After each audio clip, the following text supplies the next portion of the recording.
Hello, Garland Nixon here, hanging out with Peter Erickson. He's a geopolitical analyst from a great channel, Conversation Among the Ruins. Let's talk.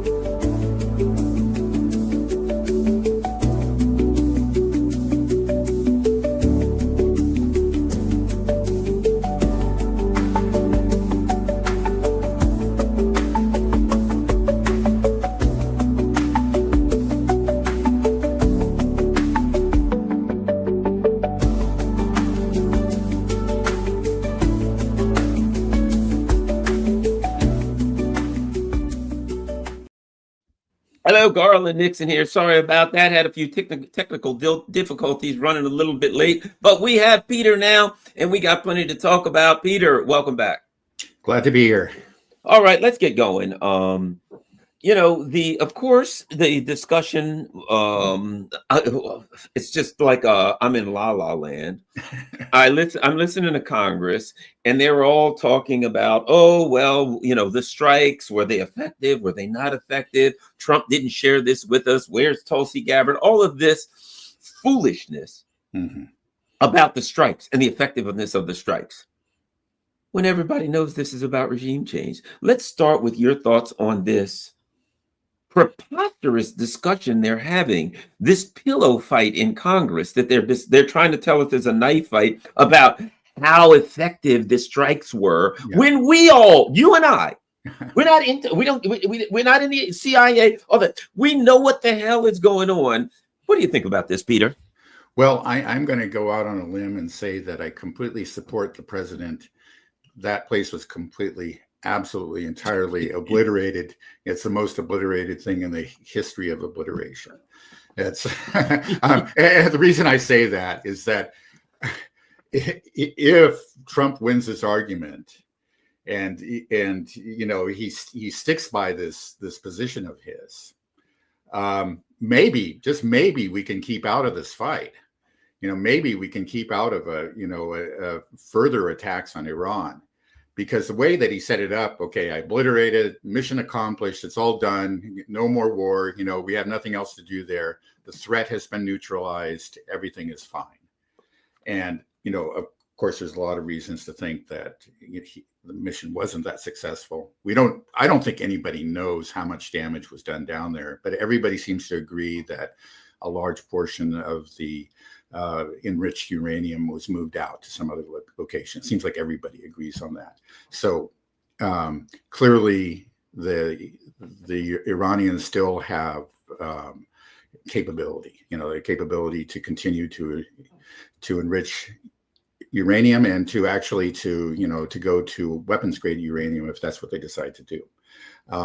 But I would just assume that the truth not come out and that he can maintain this fiction, because maybe that could keep us out of here. The problem is, if it's demonstrated, in the end, everybody accepts, okay, this didn't fail, then we're just back to where we were before. In fact, things are a lot worse than they were before. I would argue that it's irrelevant, because since that's not the real issue, they'll just, they'll just find something else as an example.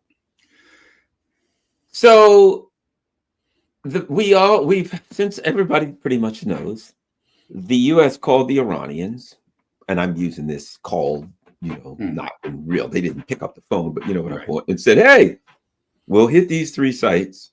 You don't shoot back. We'll both go on about our way. Okay. Are we to believe that the Iranians just were like, hey, let's just leave everything there so that they can obliterate it? Right. Yeah. And add this. Okay.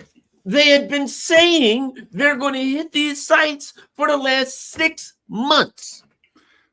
Clearly, the Iranians 6 months ago would be like, okay, well, they're going to specifically hit these 3 sites, get everything out of there.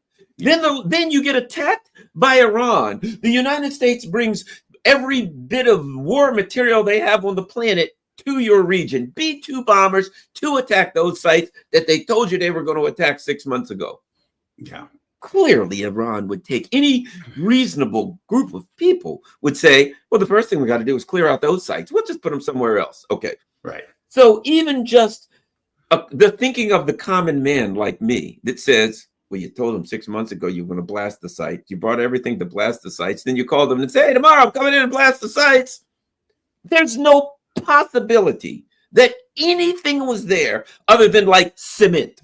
In fact, what I've heard is that the Iranians actually went and like sealed the tunnels with sand and cement and stuff, so that when they dropped the bombs that they told them they were going to drop, they would pretty much like bounce off and move some dirt around. Your thoughts? Yeah. Well, I heard the same thing. I think it was Simplicius the Thinker. He said that, okay, yeah, people were talking about these satellite photos that were taken a few days before the strike, and you can see these trucks lined up. And he said those were dump trucks doing what you just said, that actually they had actually moved stuff out of there earlier, and then they were going to seal up the entrances to protect whatever was still down there. And be honest, I can't make head or tail of most of these satellite photos, so I'm just dependent on other people's interpretations. But I think what you said is just that we've been telegraphing this strike for such a long time that the Iranians would have to be just extraordinary fools not to have moved, if not everything, but, much the most valuable things out of there and move them to a secure location. And again, that's what these various intelligence agencies and analysts have said from many different countries. And so I assume that they do have some intelligence. They knew that this did happen. So I'm sure they haven't. Now we're in a real fix, though. I'm just thinking, before this happened, before the strike by Israel on the 12th, I guess it was the 13th. It kind of depends on which time zone you're in. I think that's how it works out. We had negotiations. They weren't going anywhere, but they potentially could have gone somewhere, because we did actually reach an agreement with the Iranians in the past. It's called the JCPOA. And we could, there's no reason why we couldn't have done something very similar. I think, they're fine with it. They actually, if they really wanted to go for a nuclear weapon, they would have had it years ago.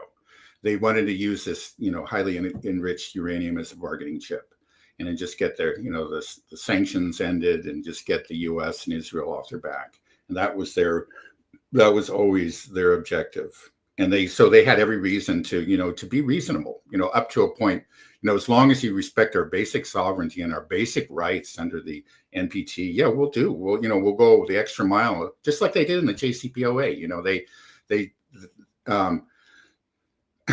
They accepted very extensive and intrusive inspections.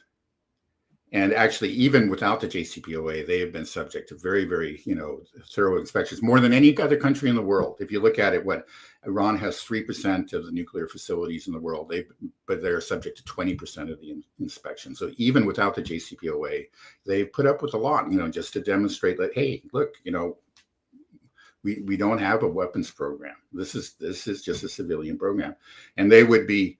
So they're fine with, going that extra mile, going beyond what other countries have done to prove that they just have a civilian program. And if we were at all reasonable on our side, we would have just agreed to it. Okay.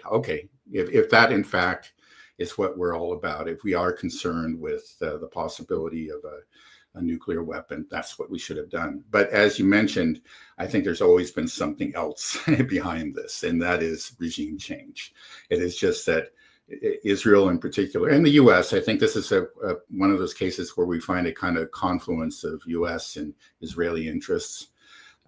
They just, both of them want to see this government to fall, this political system to be overthrown. And they want to see a Syria take place in Iran. And I wouldn't say that it's just completely a fig leaf, it's just all a pretext. I think they probably would want to end or greatly restrict the civilian enrichment program, because at least it prevents a breakout possibility sometime in the future. But the main purpose is, as you say, it always has been, is regime change. And so now we're in a real fix. That's just when it's worse than it was before, because we did have the possibility, at least theoretically, right, of having some sort of agreement. But now, for obvious reasons, Iran has suspended its relationship with the IAEA. And it's saying that, we don't have any intention to negotiate with you now. Why should they? Clearly negotiations were used as a cloak for this surprise attack on their facilities. The IAEA, was supposed to, their participation in it was supposed to be, protection for their program. But look what happened. They say, why should we be part of this? We try to play by your rules. And so now I don't even see, Trump started to talk about negotiations again. But what? How? First of all, why are they even willing to talk to you again? They saw what happened the first time. And then second, it's like, okay, how are you going to reach an agreement if you don't even have an IAEA, some sort of international institution to conduct the inspections, to monitor it? It's just like, now I don't see. Before, there was a possibility, some light at the end of the tunnel. Not very likely, but there was a possibility. There was a theoretical possibility we could have had, a real agreement. Now it's just, I don't see it at all. Looks very grim, and I think they're going to be fighting, before long. It's going to be, the war is going to begin all over again, because all of the,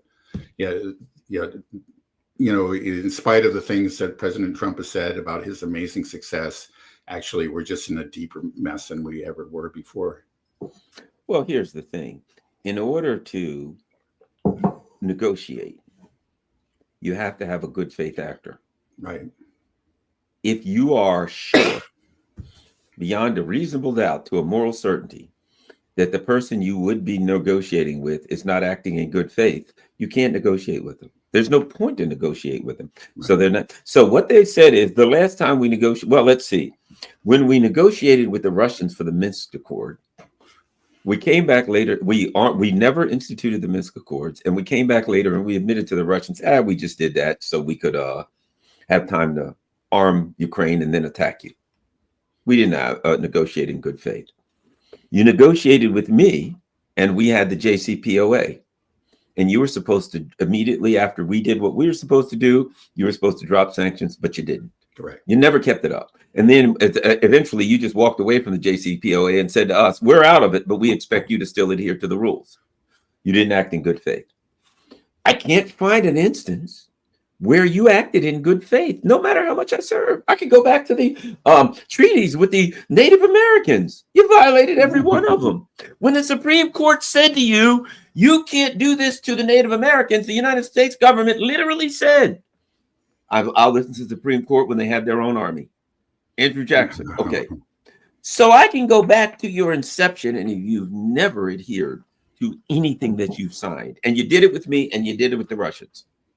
You're not a good faith actor. What are we? It's got to be like this. Look, I know you're going to attack me. It's just a matter of when.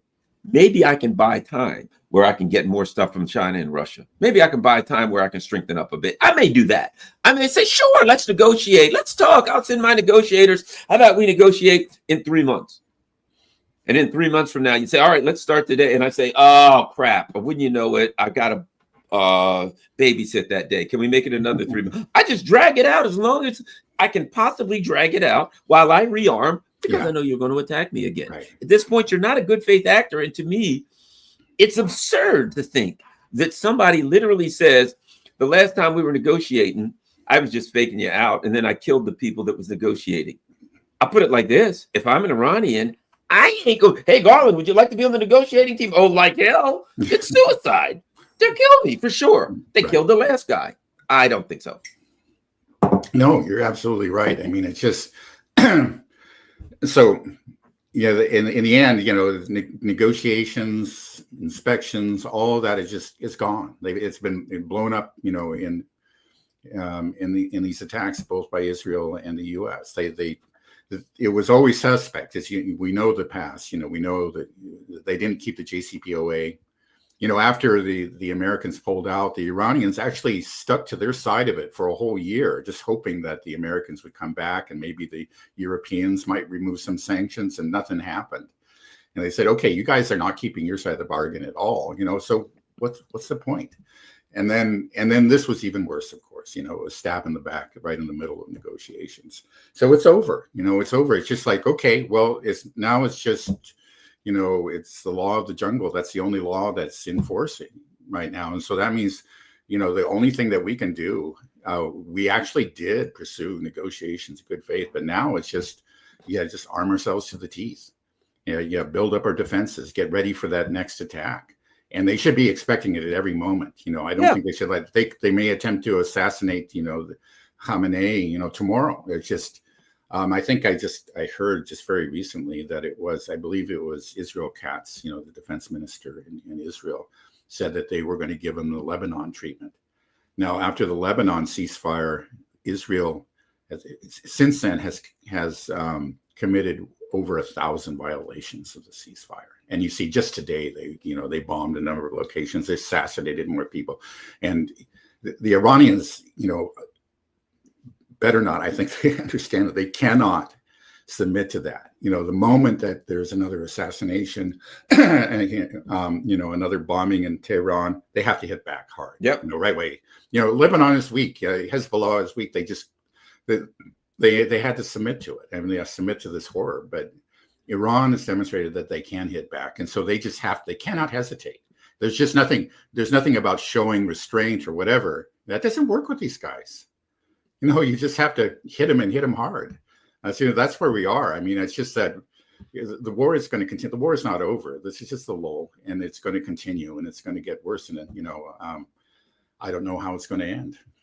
Well, additionally, here's the thing. Trump now saying we're going to negotiate, but then he implies, well, and if we don't negotiate, I could take military action again. Right. First of all, if I say to you, hey, man, that's a nice some flowers you have on the back there on the ledge behind you.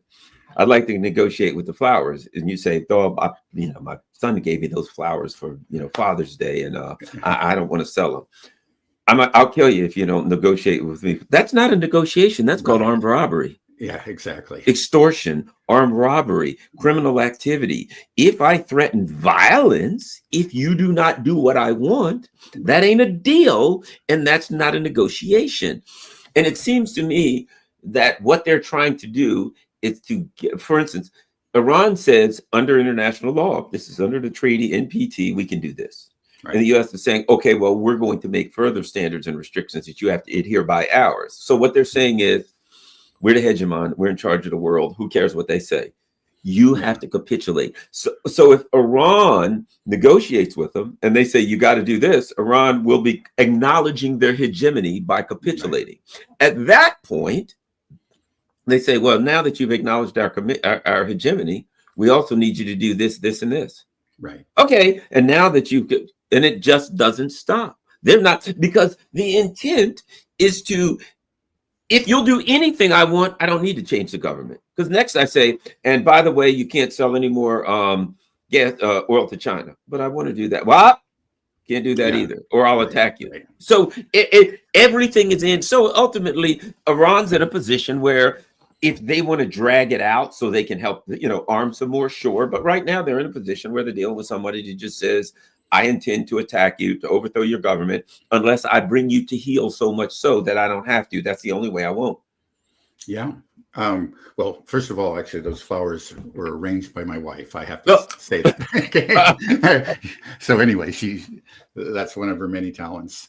But yes, I mean, it's, this is not negotiation, like you say. This is the way the mafia deals with the local business. I think we all see that, right? And they are demanding more than that. It's not just that you negotiate with us; you have to give up the enriched uranium that you have, and then you have to also end your missile program, which is your means of self-defense. That's the only reason that Israel hesitated for so long in attacking them. It was the one country that they didn't attack because they knew that they could fight back. Now they thought, right, with this Operation Rising Lion, that they could decapitate them, achieve regime change quickly. They could completely eviscerate their air defense network. They did some real damage, let's be honest, some very serious damage, but they failed, and they did hit back. And I think Israel clearly was hurt. In the end, it wasn't Iran that was asking for a ceasefire. It was Israel. Everybody agrees on that. I haven't seen any exception to that, throughout the Western and Israeli media.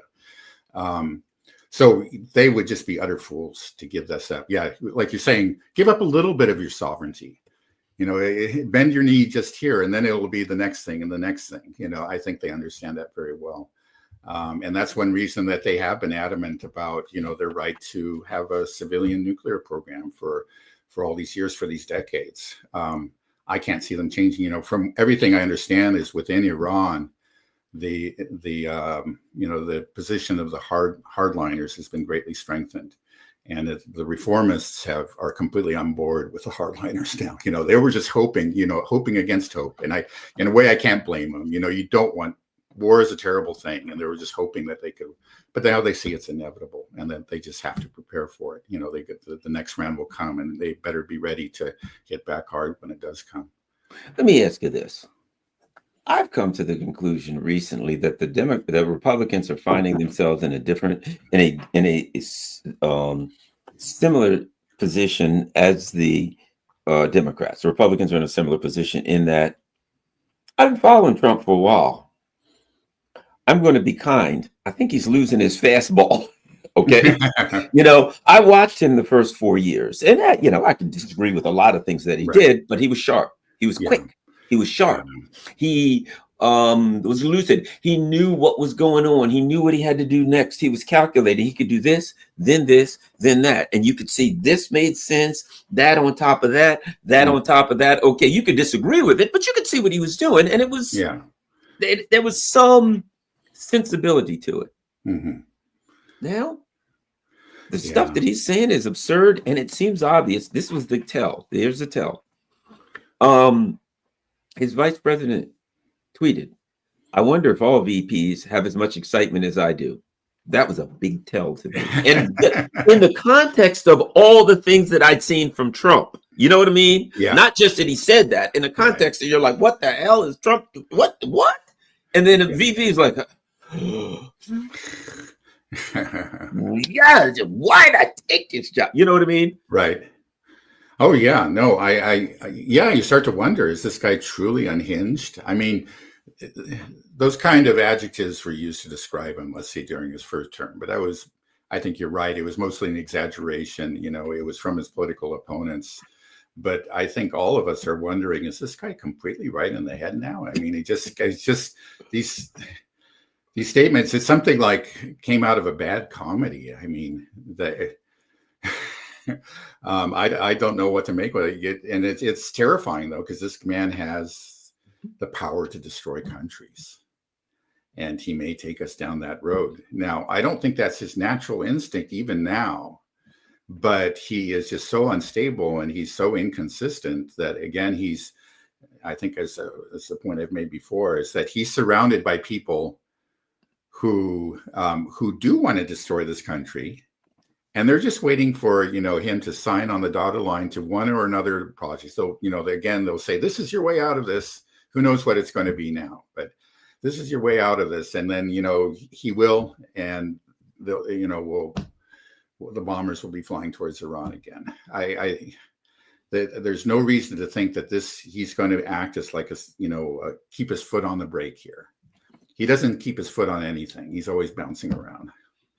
Yeah, that's it. There's no anchor here. Yeah. There's no compass. There's nothing with Trump. He seems extremely reactionary. This happens, and the reactions seem to be very emotionally driven and over the top. So let's look his latest preposterous, absurd, and quite frankly embarrassing tweet. Let's take a look at it. All right. Why would the so-called supreme leader, Ayatollah Khamenei, of the war-torn country of Iran, you attacked it, I guess you could call it war-torn after you attack it, say so blatantly and foolishly that he won the war with Israel? Why is it so important to your poor little ego that he doesn't say he won? Okay, the Israelis say we won. The Iranians say we won. Okay, I can have my position on who won, but it doesn't shock me that two countries went to war and they both walked away and say we won. In fact, I would argue that's perfectly sensible. That's predictable. Yes, when he knows his statement is a lie, it is not so. A man of great faith, he is not supposed to lie. Donald Trump just said somebody else was not supposed to lie. I think either I'm losing it or he's losing it. Your reaction to that, pretty weird. Right. Well, yeah. First, the thing about the war-torn country. Yeah. Why is it war-torn? Because Israel, supported by you, in coordination with you, attacked them. That's why they're war-torn. And then you entered and you bombed them as well. That's why they're war-torn. Who tore them? They just kind of, it's something that happened spontaneously. He made similar statements about Gaza. It's like, oh, this is terrible suffering that's going on there, because it's really rough. The place just looks completely, like Hiroshima or something. I don't remember the exact words, but essentially it was that. Yeah, why? Who did that? It was Israel that did it with your support, my friend. So right there, that's absurd. And then, there's it's also just in contradiction to what the statements that he made just in a short time previously. He's in previous statements, he said, yeah, both sides were getting hit hard. It was like Israel was really getting hammered.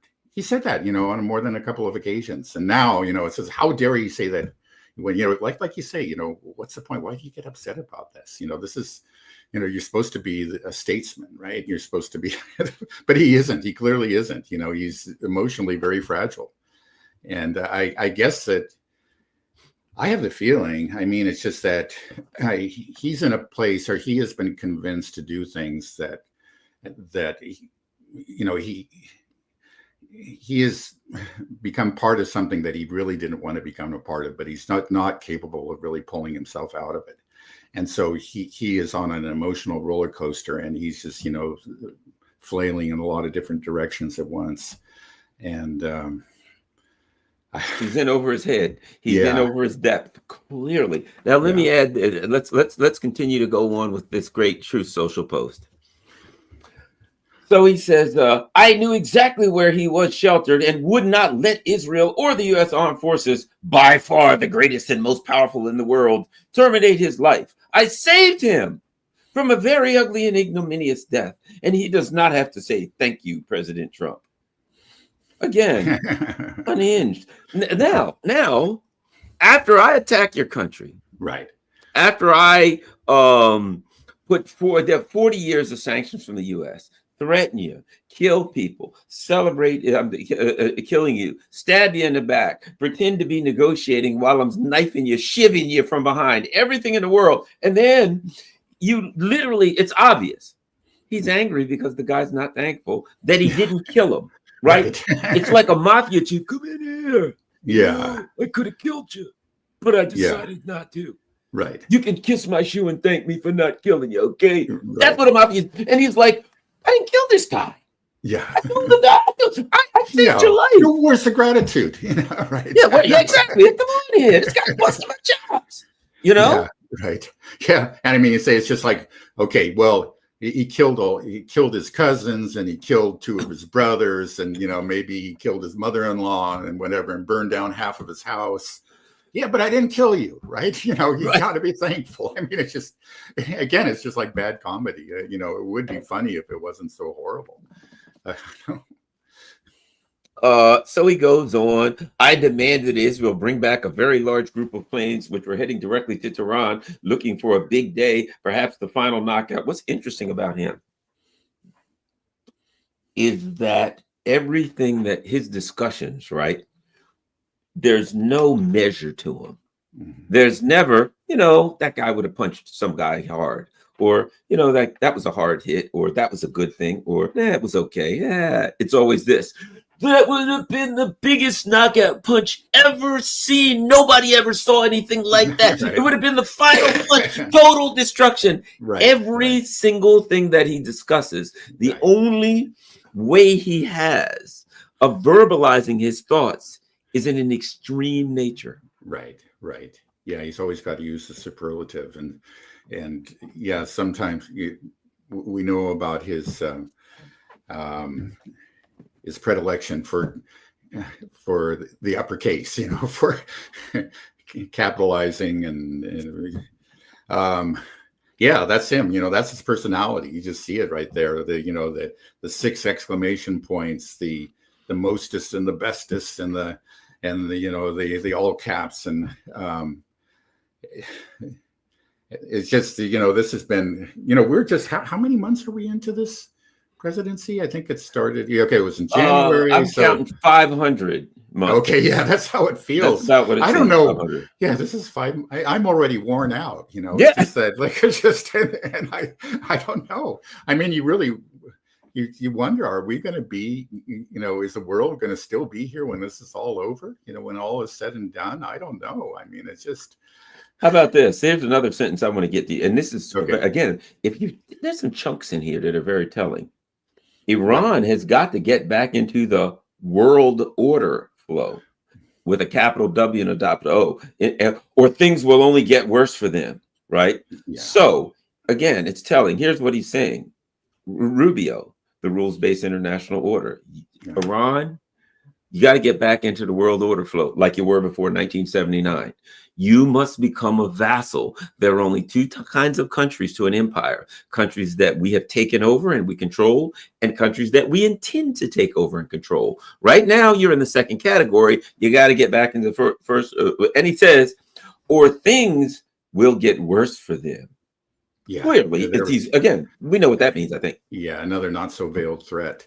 Right. No, you got to learn. Look at the Europeans, I went to The Hague and they all licked my boots, It's just like, why can't you do that? Right. You have a perfect model there. It's a wonderful, arrangement that we have. Yeah.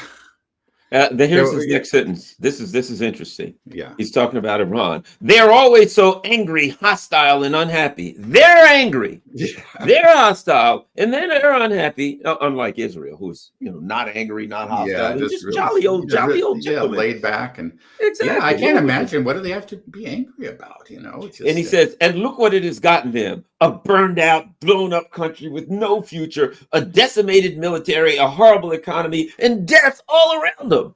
Yeah, who killed them? It's Israel and the U.S. supporting Israel, right? I mean, it's just so absurd. I think like the only silver lining to all this is that Trump is putting out in the open was already the ugly reality. It's just like past presidents, including Biden. Oh, they were, I'm sure they would have probably done the very same things that he did. Supported and coordinated with Israel and their surprise attack, and then sent in a fleet of B-2s. I think he would have done exactly the same thing, but he wouldn't actually go out and say all these things. He wouldn't have talked, quite so openly, like a mafioso. But the world is reading these tweets. The Iranians are reading them, and countries around, and there's Russians and Chinese are reading them. Yeah, right. And planning. Oh, let me give you his last sentence. And This is one I think that tells us something, and that is it's extremely juvenile. I wish the leadership of Iran would realize that you often get more with honey than you do with vinegar. Peace. Now, it's juvenile. Yeah. It is absurd. It's ridiculous. You get more with honey than it is. I mean, it has no bearing on this. So they're supposed to be nice. Yeah. That applies if somebody talks snappy to another person and you say, hey, if you talk nice to the person, you'd have a better chance. Okay. Right, but this is, you literally attack them in violation of international law. Yeah. Right. And you aided and abetted an attack, which could be really it's your attack in violation of international law. And then you say to them, it's like me in a bar, some guy just standing there talking to his girlfriend, minding his own business. And I walk up behind him and sucker punch him. And the guy gets up and people hold me up and I tell the guy, you get a lot more with honey than you would with vinegar here, pal. Yeah. Right. He was just like, well what? Yeah. Just call the guys, call the guys with the butterfly nets and take this person away, Yeah, that's effectively what he did. The bottom line is this: you're asking for something. It's what it is. Also, people who have these kinds of mental illnesses, and this is one thing that's obvious, that's very, very clear, getting more and more clear. Don't have the ability for self-reflection. Yeah. An inability to look at what you're doing, your group, your period, your people, your tribe, or whatever. An inability to look at yourself and say, let me evaluate myself. Could I possibly have done something in this particular instance that maybe I could have done differently, could have caused. Trump is the perfect leader of an empire, I would argue. Yeah, right. Well, I think actually he's not alone in that. It's just that Western leadership in general has just shown no capacity for self-reflection, for any ability to to recognize errors and to adjust their policies and adjust their course. I don't see any capacity. So he's just, in that way, he's really just part of the crowd. But he does it, but he's doing it in all caps. So it's just sort of, he's screaming it out loud. But in fact, when you look at their actions and the statements coming from people like Merz and Macron, there's no capacity for self-reflection. I haven't seen any indication of it. It's just that they come across, if you're not paying attention, as being somewhat reasonable people. I think in the end they're not. They're just deluded. But even if you're not paying attention, and you just glance at one of these tweets and you just say, this guy's off his rocker. So they're a little more cultured. They're a little more cultured. You know what I mean? Right. Than Trump. Trump is not. You know what Trump reminds me of? And that is, if you get around let's say you're in New York and you go to where all the wealthy people at an opera, but there's a mafia guy there, right? And he's got the expensive suits and he came up in a limo and all that, but you have all these cultured people with old money that call themselves nice people and good people, and they're the cultured people, right? And they walk in, oh yes, how are you? Oh, it's Madame so-and-so. And he walks in, hey, what's happening? Hey, isn't so-and-so. He doesn't have the culture. And they look at him and they're like, he doesn't have the money. He doesn't have the culture. Yeah. Look at him. He's loud. He's brass. He's boisterous. How you doing? I haven't seen you in a lot of years. Hey, come on over to my Italian restaurant. We got great meatballs. The pasta's unbelievable. You know what I mean? Yeah. And he's a mafia guy. Yeah. And he really never finished high school because he was a sociopath and he got arrested when he was in 9th grade, and off he went to his mafia career, as often the case, right? Right. But he's in that crowd, but they really despise him. Now, if you look at what they were doing, actually, these great bankers and all these people, they're friggin' criminals. Right. But they're very cultured. Cultured criminals, right. Yeah. No, that's exactly what it is.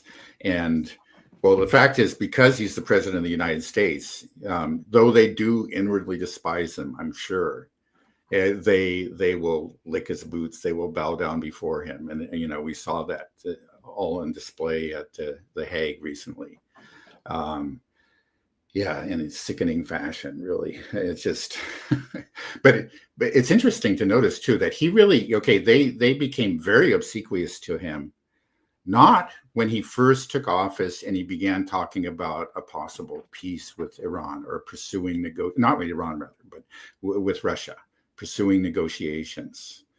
There were all kinds of howls of protest. There was all kinds of consternation and, talk about, we've got to go, pursue an independent path. It's just like the horror. This man wants peace with Russia. But now that he has bombed Iran, he's back in their good graces and they're bowing and scraping before him. I mean, this tells you what kind of people they are, the moral bankruptcy of the establishment. I get it. Do you get the feeling that they were like, crap, this whole Russia thing in Ukraine, and he just won't get on board. What can we do? We can't get him on board. Well, it's not going so well. Anyway, okay, fair enough. We can't get him on board with that. Do we have any other countries we can attack? Well, there's Venezuela. That's kind of close. How about Iran? Yeah, we can always attack Iran. We can attack Iran. All right. Screw Ukraine. That's lost. That shot to hell anyway. We'll drop that all over to the Europeans, and we'll get over here and we'll attack Iran. He'll be down with that. All right, sounds good. You know what I mean? So they got a plan. When all else fails, there's plenty of countries out here you can attack. Right. Why get angry over one country when there's plenty of other countries that can be attacked? Right. Yeah, no, Russia is not the only enemy. It's the big three are really Russia, Iran, and China. And there are plenty of people within the U.S. government that want to attack all three. And I think it's Mark Svoboda that points out the debate is really about which one do we attack first. And the Russia firsters, they had the edge under Biden. But now, we've got the Iran firsters, but then there are people that clearly would like to quickly move on to China. And so this is a real debate that is raging behind the scenes. And Trump is just kind of an instrument right there. we'll see. Right now, it looks like he's got himself, neck deep into trouble in the Middle East. And I don't think, even though there are the China firsters, I don't think, they're going to get their way. And it's just like you already used up most of your bombs on this, and it looks like it's not over. You're not going to be out of this. Now, the Russia firsters are gnashing their teeth because, well, no more interceptors for Zelensky for the foreseeable future. I mean, every single one that they produce, and they produce so few, I think it's 550. Maybe they're trying to bump it up to 600 for the Patriot interceptors, and then it's much less than that for some of the other ones, like the SATs. Anyway, every single one they produce is going to go to Israel for the foreseeable future, because we know that Israel used up almost all of their interceptors. That's one of the reasons why we're probably having the ceasefire right now. And they got to build up their arsenal again. It may take some time, and they depend on the U.S. for that. They do produce some of their own I think, with the cooperation of Raytheon in the U.S. But in the end, they can't rely on their own production capacity. They're going to depend on the U.S. and anyway, so Russia is, not Russia, but rather Zelensky is going to end up with the short end of the stick. Yeah, that's done. It's just, you look at it, and the whole thing is unhinged, because they went after Russia. Okay, we're going to get Russia, and that's going to be a catastrophic loss. They're like, okay, well, let's finish this genocide we're doing, and the Houthis are a pain in the neck. We'll just dispense of them. Oh, crap, we lost the war to the Houthis. That should be a sign, a signal. Right. You lost to the Houthis. They ran you out of the Red Sea. Okay, those darn Houthis. They're awful pesky. We can't defeat them. I know. We'll go after Iran. Yeah. They start throwing missiles at you. You start ducking missiles, and you realize another 10 days of this, there won't be an Israel to save. Literally, they were bombing Israel. They have already bombed Israel back to the Stone Age. Another 10 days, 12 days, guaranteed. Israel, I understand, they use 20% of the U.S.'s THAAD interceptor missiles. This was in 10 days. Right. And the Iranians had slowed down. So another 10 to 15 days, you're out. The THAAD, take it back, put it in mothballs, put it back away, and wait till next year when you got some missiles, which they make 20 or 50 a year or something stupid like that. Yeah, right. So they lost to a small, impoverished country, and the plan was to go after a bigger, non-impoverished country, and you get your teeth pounded in, and they're still like, well, we got to get all this done so we can go after China. And you got people like John Mearsheimer, a guy who I don't respect, are saying, well, we got to save the missiles for China. Yeah, you don't have enough for them, but you got to save the missiles for China. And I'm like, I hate to say it, some of these so-called people who are supposedly the smart people are just as unhinged and deranged as these lunatics who are out here saying, yeah, we got to attack Iran. We're losing. Yeah, we could be using those missiles for China, who probably has 500,000 missiles for every one that we had. Well, I have to say, I respect John Mearsheimer, but I just do disagree with him on China. I just don't understand. I know he believes that we can avoid war with China, but somehow just keep them contained. And I just don't see how that works. I just don't get it. But anyway, that's kind of a separate issue. But yeah, there is a large contingent. It's not just, Mearsheimer, but there are a lot of people in the administration that really think that we should be going after China. But now, first you got entangled in Russia, and we're still entangled there. It's not like that's over. It's like if the Russians really break through, which I think is just, they're making steady progress and obviously winning this war of attrition. But at some point, there's going to be a total collapse. And at that point, it's like the pressure on the Trump administration to come to the rescue of Ukraine is going to be huge. And who knows what he's going to do? I mean, well, he can't. He can't. They got that's the other issue. Oh yes, you got to go. You're getting weaker and weaker by the day. You're running out of stuff. More of it's getting blown up in Ukraine. More of it's getting used up in the Middle East. You're spending money that you don't have. You're pissing off your base, who are getting more and more anti-war.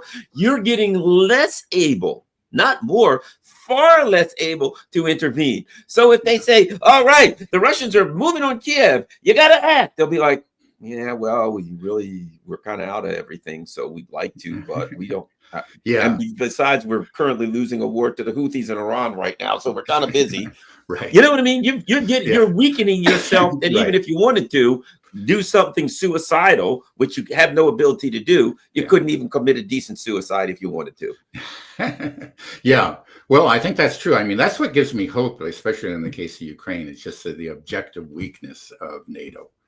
I mean, that's what gives me hope. I think they would love to do all these things, but like you say, they just can't. You know, like it wasn't too long ago that Starmer was talking up. You know, you were going to send our troops to Ukraine. You know, it's going to, but of course they're going to be backed up by the U.S. And it was one of his own, you know, top military brass actually. I leaked to the press that say, this is not, don't listen to this guy. We don't have the means. We don't have the troops. You know, we can't even do this limited mission that he's talking about, much less really fight the Russians. So that's what gives me hope. But it's just still, these people are so crazy. And then the pressure is going to be so extreme when Ukraine finally does collapse. And Trump is going to, there are people who are going to come in and say, this, you're going to have an Afghanistan pinned on you. You know, he made so much hay over our embarrassing retreat from Afghanistan under Biden that's like, this is one of the things that he fears most. He doesn't want to have this pinned on him. So who knows what they'll do? You know, it's just like, I don't think we're going to go nuclear, but, you know, are we going to try to attempt to impose a no-fly zone or something? That would be madness. But these people are mad. They just how about this? We don't have the missiles if we wanted to. No-fly zone, and the Russians are going to be like, well, you've got Patriot missile batteries, but there's no missiles being fired from them. Well, we don't exactly have missiles, but we're going to paint you with radar and pretend that we did. Well, look, I got to get running. Got something I got to do in a second at 5, but thank you very much. Peter Erickson, Conversation Among the Ruins, one of my favorite channels. When do you guys put your stuff out? Monday, Wednesday, and Friday. All right. Make sure you go there. Make sure you subscribe. They cover a lot of stuff. Him and his son, Charlie, really, really good stuff. One of my favorite channels, an up and coming channel. Well, not even up and coming. It's already done up and came. It's here. They're doing great. Thanks a lot. All right. Thanks a lot, everybody. Don't forget, most importantly, share this on all your social media platforms. If you can afford it, if you can do Patreon or buy me a coffee or something like that, PayPal, that's great. But even if you can't, the most important thing is share this on all your social media platforms. Thanks a lot. We're out.